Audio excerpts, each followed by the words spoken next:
You've covered a lot of ground. Sequential chains, parallel chains, I/O contracts, error handling, the gather filter synthesize format pattern, the four pillars of an agent, memory hierarchies, stopping conditions, platform differences, failure modes, prompting strategies. Each of those topics is a piece, and right now, they're pieces. The question worth pausing on before you go design something real is, how do these pieces fit together? How do you look at a real problem, a genuinely complex, messy, practical problem, and make confident architectural decisions? How do you know which tool to reach for, at what point, and why? This final lesson isn't about new concepts. It's about synthesis, building a coherent mental framework that turns all the separate tools you've learned into an integrated design sensibility. Think of a chess player who's learned all the pieces and all the rules. That knowledge is necessary, but chess mastery isn't knowledge of pieces. It's the ability to read the board as a whole, see patterns, evaluate trade-offs, and make moves that serve a long-term strategy. You're building the mindset of an AI workflow architect, someone who sees a complex problem and can read it like a board. Let's start with the fundamental question every workflow architect has to answer before writing a single line of prompt. Before you design anything, you need to understand the problem space. This sounds obvious, but it's where most premature designs go wrong. People skip problem analysis and jump straight to solution design, then wonder why the system doesn't behave the way they expected. The blueprinting process has 5 phases, and they have to happen in order. Phase 1. Define the goal precisely, not vaguely, not produce a market analysis. Precisely. Who is the consumer of this output? What decisions will it inform? What level of quality and specificity is required? What are the constraints? Time, cost, format, data availability? The more precisely you can state the goal, the more clearly you can evaluate whether any given design achieves it. A pipeline that produces a market analysis is not a design, it's an aspiration. A pipeline that produces a 500-word competitive pricing analysis for a specific product category, synthesized from public sources, formatted for a non-technical executive, completed within 60 seconds. That's a design brief. Notice how much that specificity constrains the design space. You now know it needs to be fast, so the pipeline needs to be efficient. You know it needs synthesis, so you need a synthesis stage, not just summarization. You know the audience, so the format stage has clear specifications. The goal defines the design. Phase 2. Map the information flow. What information does the final output require? Work backward from the output. If the output needs a comparison of competitor pricing, where does that pricing information come from? If it comes from web search, that defines a gather stage with a search tool. If that pricing data needs to be normalized before comparison, that defines a filter stage. If the comparison needs narrative synthesis, that defines a synthesis stage. Mapping information flow backward from the output is the most reliable way to identify which stages are genuinely necessary. Any stage that doesn't contribute information or transformation toward the output is likely removable. Phase 3. Identify decision points. Where in the workflow does meaningful judgment need to happen? Where might the path forward depend on what was found at an earlier step? Where could the system encounter ambiguity requiring a choice? These decision points are where you decide, does the system handle this automatically, or does it escalate to a human? Phase 4. Choose chain versus agent for each component. This is a key decision point in the blueprinting process. For each component of your workflow, ask, is the path through this component fixed, or does it depend on what's found at runtime? If the path is fixed, the same stages run in the same order regardless of the input, use a pipeline.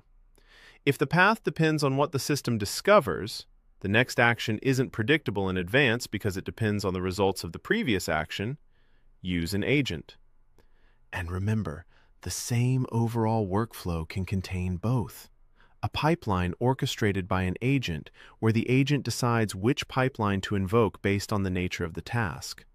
Or an agent that uses pipelines as tools, calling a structured summarization pipeline the way a human might use a template. The hybrid architecture isn't a compromise. It's often the optimal design. Reliability and predictability where the task domain is known, adaptability where it isn't. Phase 5. Document before you build. Write out your design before you write any prompts. The stage map, the I/O contracts, the decision points and their handling logic, the stopping conditions, the error conditions. This documentation serves two purposes. First, it forces you to think through the design completely, to identify gaps, contradictions, and unstated assumptions before you've invested time in implementation. Second, it creates the specification that you build against and test against. Without it, you have no baseline for what correct behavior actually looks like. The single most common mistake in AI workflow development is skipping the documentation phase and going straight to prompt engineering. Beginners do this because documentation feels like overhead. Experienced practitioners do it because they know it saves time. Finding a design flaw on paper costs minutes.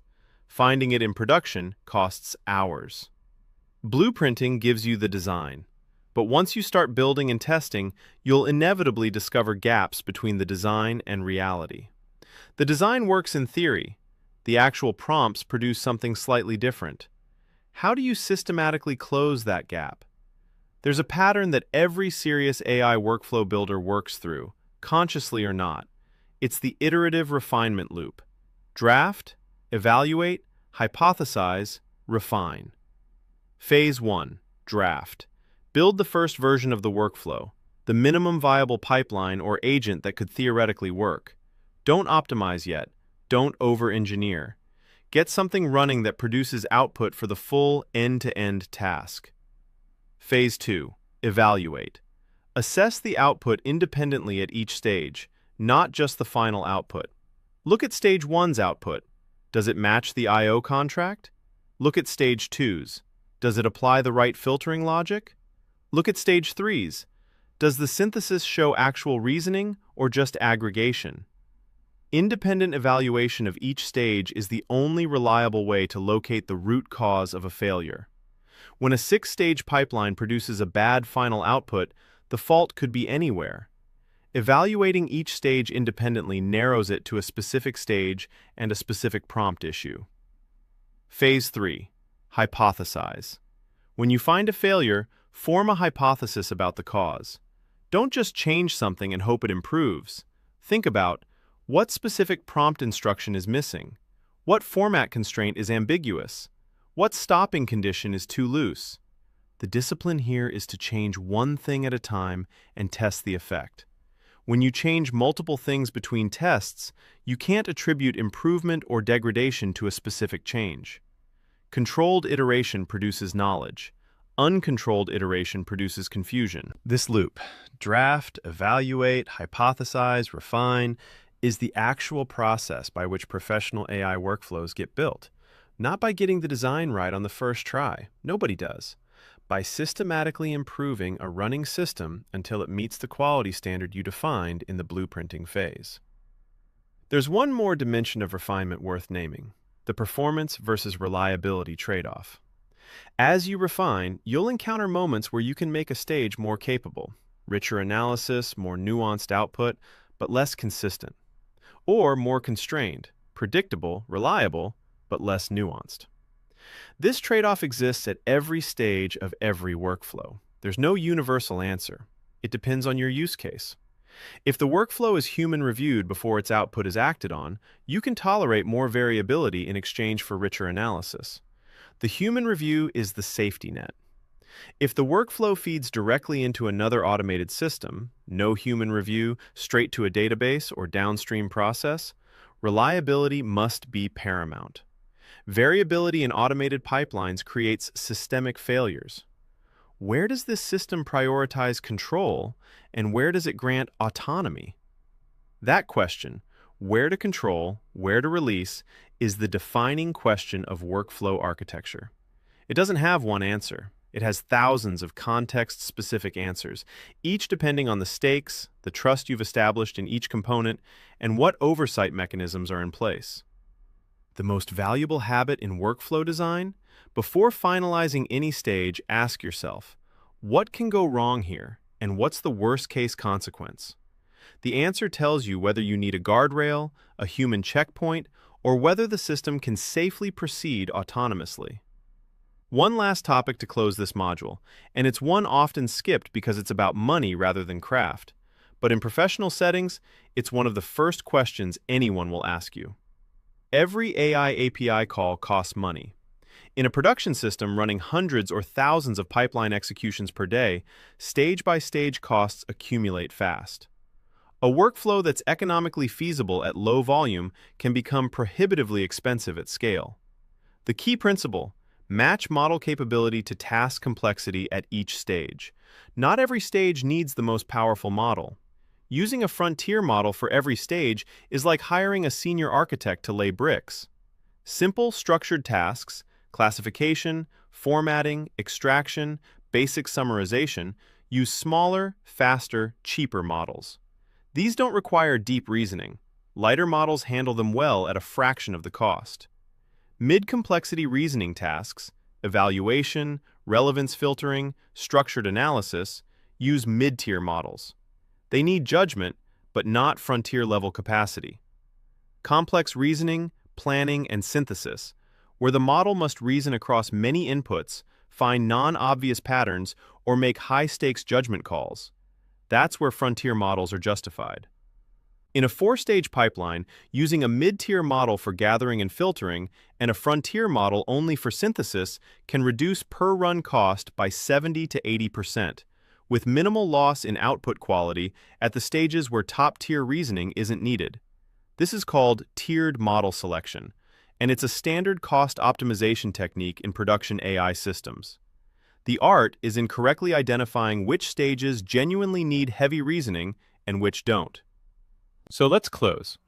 You've built the full vocabulary and technical skill set: prompt chains, pipeline architecture, research pipelines, agents, memory systems, stopping conditions, prompting for reliability, failure modes.